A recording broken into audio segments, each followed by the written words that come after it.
Now let's do the barrier gate, learning and debugging. There are two ways to learn and debug.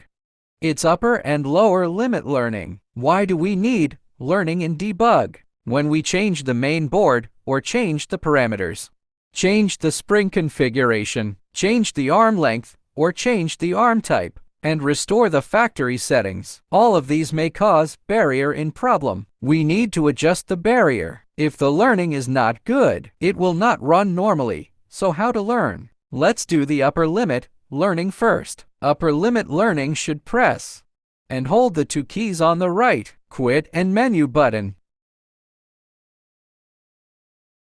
Now is 0. We adjust it to 33. Confirm, then it is 0. We need switching to 1. We adjust it to 33. Confirm. We will go to the upper limit position of H35. Confirm. The arm will automatically block. It has been blocked here. If the upper limit of the blockage is found, then it will switch to LO1. Then how to adjust it? Press up and down buttons to adjust. The movement is moving. We can't block it. It can't be blocked. We have to go back a little bit. My hand and that movement are moving. The arm must be just vertical. This angle is okay. We can't adjust it too much. If you adjust it to the end, it will be jammed. We leave some space. The LO1 is for the upper limit position learning. After vertical position learning done, press menu to confirm. It will switch to LO2.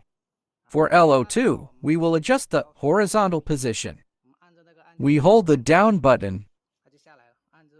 The arm will come down.